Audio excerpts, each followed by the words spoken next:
let's make this quick. I had a funny realization. This is going to be an unusual video about a possibility of the end of the world using pop references and maybe the Bible. Though I don't have my Bible with me or any verses to be able to fall back on, so excuse the omission. But I was out and about. I was going to the grocery store yesterday, and I did it was over a 30-minute video, and this is going to be so much shorter. And I was thinking, Ghostbusters 2. You know, we just had New Year's Eve, New Year's Day. It's now 2025. 2024 is behind us. And in Ghostbusters 2, the actor, I meant to look his real name up, who was on Bill Murray's show, who correctly was predicting the end of the world would be on New Year's Eve or New Year's Day, and he was right. He was having the visions, and he ended up playing the father to Sam in the first 3 Transformer live action movies. The same guy. So he's a lot younger in Ghostbusters 2, and he made that prediction, and well, he was correct, because the whole overall plot of Ghostbusters 2, in case you haven't seen it or whatever, from like 1992, 93, whenever it came out, is that Vigo is trying to come back. He needs to possess a baby or whatever, and in the slime under the city is all flowing to the museum where his painting is, and the pink slime is emotionally affected, is emotionally jarred by the overall attitude of New York, I think, from the beginning, and then it really begins to affect everybody because it is such paranormally charged, affecting everyone, and everyone is getting heated, everyone is getting mad, everybody is getting angry at each other, and to semi-quote, it's everyone's God-given right to be able to hate your neighbor in New York City or something like that. And I think that was from the mayor, if I can remember correctly. It's been a while since I've seen that movie. And and then Transformers, the cartoon, the G1 cartoon, and I want to say it may have been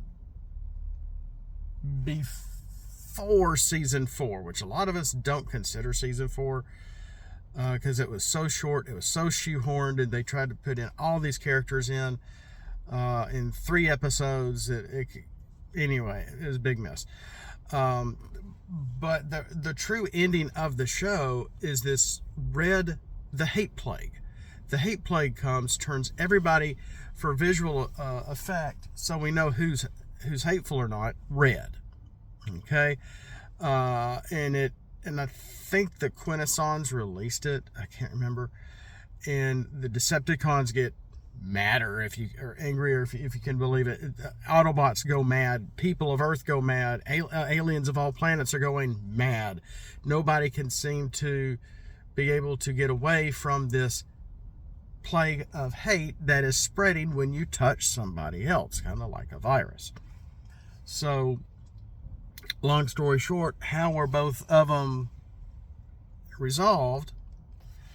At the end of Transformers, Optimus Prime comes back, releases the last of the power of the Matrix, and bathes everybody in the power of the Matrix throughout the whole universe, supposedly, and removes the hate plague, and removes and diffuses everyone's hate from every character everywhere, supposedly. Okay, again, it's just an old cartoon to sell toys, and so in a sense, everyone is bathed or baptized from the Matrix, the leadership from the Autobots that was originally used to destroy Unicron in the '86 movie.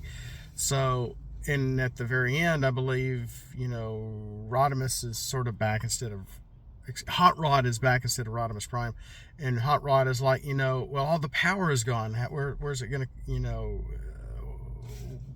what happened? And Optimus is like, we're gonna have to refill it with the knowledge of the future. etc. So, and then in Ghostbusters 2, that resolution was Egon and the guys come up with good slime, in a positive charged slime as opposed to the negative pink slime. What does that do? They have to bathe somebody, they have to shoot it at a person, basically baptizing them.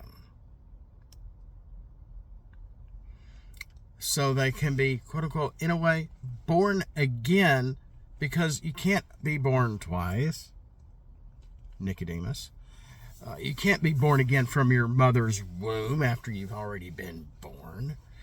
And so they would douse, they doused Figo, the little guy who inadvertently started it all because he really just wanted to date Dana, basically. They didn't make it any worse than that, and so to speak. And so they got him first, or maybe they got Dan Aykroyd first, because he got possessed by Vigo. Anyway, it reverses the effect of the negative or evil pink slime. Like, again, akin to a baptism. I think there's a couple of parallels here from pop culture that I think we can see today. Because people use people's first names like a verb or a noun, and it really irks me. I can't stand it. If you know who I am, you probably know why. But there's like the word name Karen, and I have unfortunately used the name Karen as a verb or whatever, or a noun, and it's kind of disrespectful, kind of like using the Lord's name in vain. It's also disrespectful, and it's almost the same connotation in a very real way. When you call an HOA Karen and their real name is Melissa or Stephanie or Pia or whatever, something else. And who are these? What do we consider a Karen? A gatekeeper. Someone who thinks they know better than you. Someone that knows how to make sure to keep you safe from certain things. Oh, don't you dare let those kids climb that tree. Oh, don't you dare let those kids jump that thing on their bike. Oh, don't you dare let the kids outside. They'll get sunburned. Oh, don't you dare let the kids go swimming. They are going to drown. Don't you dare. It's this kind of condescending attitude that they know better than you. And that's who we're kind of being governed by, or people like that. Because they look down on us, down on you, down on me, that we don't know better for ourselves. So we have to tell you what to do. You have to listen. We are the professionals. And a lot of people are fed up with it, and are pushing back on the Karens of the world. And so these people, mostly women, not all women, but it seems like a lot of young blue-haired anon girls and young women want to be the ones to be the SJW, to tell us what to do, because they are envious, they are jealous, they're a little mad, they are having this motherly instinct kick in, and they have to tell somebody what to do. There's no one to tell them. They don't have kids yet. They either are adverse to kids, or maybe a lesbian, or part of the alphabet soup people, or whatever. And I'm not saying everybody of that group is that mad and that angst and that anger and et cetera, et cetera. I don't know. But I think we see some of that only they're right and everyone else is wrong. We do see a lot of that. And I think that's kind of where I'm going with this angle, is that the amount of division, willful division, forced division, while the rest of us just let us live our lives. Things are better than you're making it out to be. But if you continue along these lines, forcing division, forcing this kind of new lexicon, which is very dangerous. And these people control the language. They're the same people from the 90s that were controlling our language with the PC crowd. Now it is the woke crowd. I'm hearing woke is on its way out, but I don't think so. I think it's just a changing. Okay? DEI is not gone. It's just a changing. It's trying to be a little more subtle, a little sneakier. It's still here. It's not going anywhere. I can say that almost for a fact. We just have to be sharper on acknowledging this mess. And in this heightened sense of, and told you so, you do it. This gatekeeping kind of mentality are the ones that have been affected by the hate plague. They are the ones that are being affected by the pink slime. They are affected by the brokenness and the sin of the world. Enough said. And they're wanting to spread this division and spread their hate, spread their SJW-ness to everybody. They want more gatekeepers. They want more people to tell other people what to do. I've never seen anything like this before. And it's very concerning because it's a very self-centered way of looking at life. They're not trying to help anybody. They're only looking out for them. It's in the guise of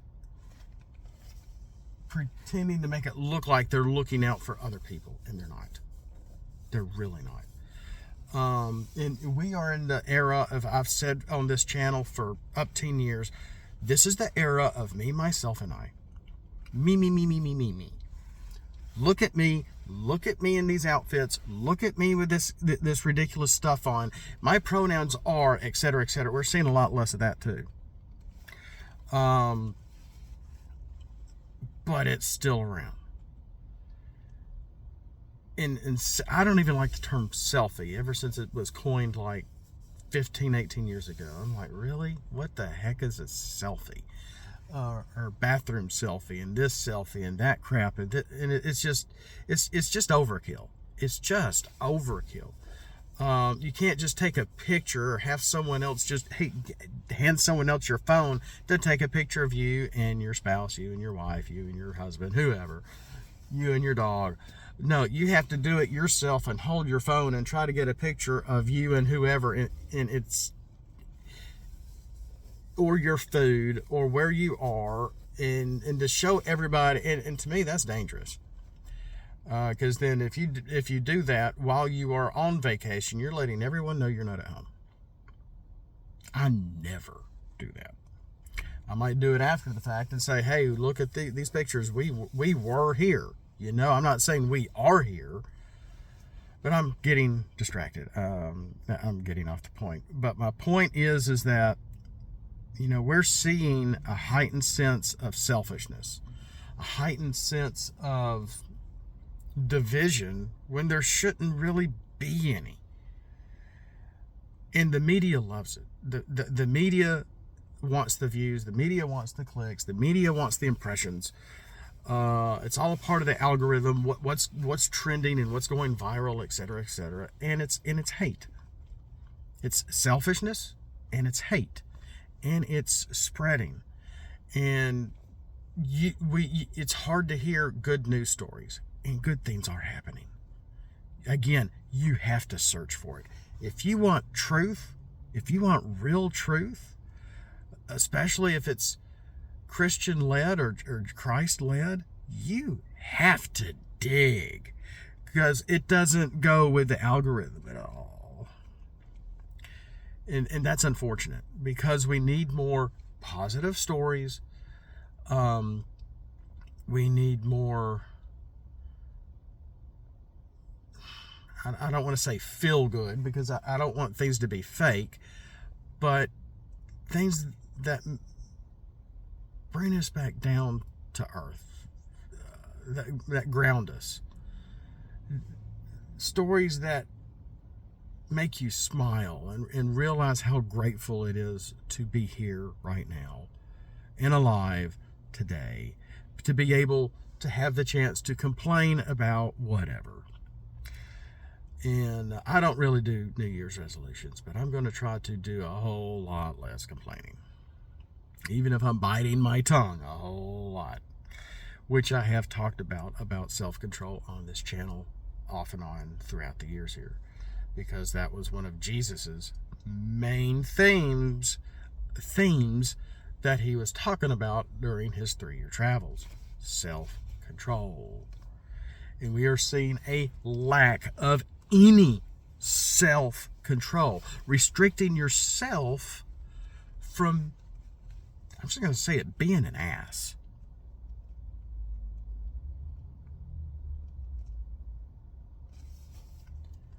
And making a fool of yourself for the sake of attention. Look at me. Look at me. My pronouns are, look at me. Look at me. I'm a this. I'm a that. I'm part of this group. Watch us go through a parade and do all this unnecessary stuff in front of kids that used to be blocked off with a piece of cardboard behind the register at the gas stations, or what we used to call Cinemax Skinemax, because they wouldn't show the real spicy stuff until after about 1 a.m. Now what are your kids looking at on social media, on their phones, on their laptops, on their tablets? You gotta be vigilant.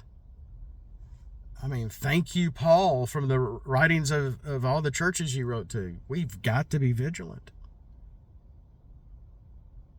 This mess cannot spread because it is sinful. It is shameless because it's prideful. If something is prideful, it's shameless. There is no shame. There is no... And they want... being a Karen to try to make sure people aren't shamed.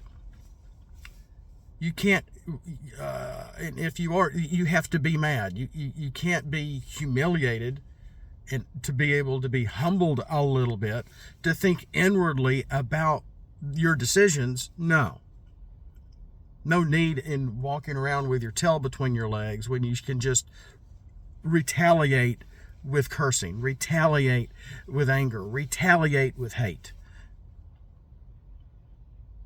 That's when you've been touched by the hate plague. That's when you've been touched by the pink slime, by sin, by the world, because you want to relish the broken world you're in. That God forgot me. God doesn't do anything. You were born in a broken world, in a broken body, and in order to do any better, to get any blessing from the Lord, you have to focus on Him. You have to pray to Him. You have to grow in His Word. When you don't do that and you expect the world from the Lord, it's not going to happen. I hate to say it, but that's the truth. And you can do everything as Christian as you can and dot your T's and cross your I's. I said that backwards on purpose. Etc., etc. And let everybody know that you're a Christian, and let everybody know by your behavior, I am holier than thou. Then you're as bad as the Karens. You're not supposed to be gloating. It's not about works. So you can't boast about it. That's the point. Because he can save you because you want it. You want to will it. You want to let Him save you and let Him into your life so you can grow that relationship. And with that, I better go. Thank you for watching. Thank you for listening. I don't know if there's much of a message here, but I think it's a different way of trying to explain the gospel in a way, and I probably botched it up terribly, with some pop culture references that go pretty way back. But could we be living the end times? I think so. I think that we've seen a lot of things build up lately. A lot of weird things, a lot of good things. But again, you have to dig for it. East Palestine, Ohio, other things going on in Ohio. Small towns being affected by people that are being dumped there. Indiana, Alabama, Utah, Arizona, Texas. This isn't the America I grew up in. This isn't the America my grandfather grew up in. I could tell you stories, but I'll end here. So sorry I wasn't able to reference the word or have my Bible or a Bible verse ready for you today. A lot more coming. Psalm 5 coming soon. Have a blessed day. We'll see you next time. And remember, you are not alone.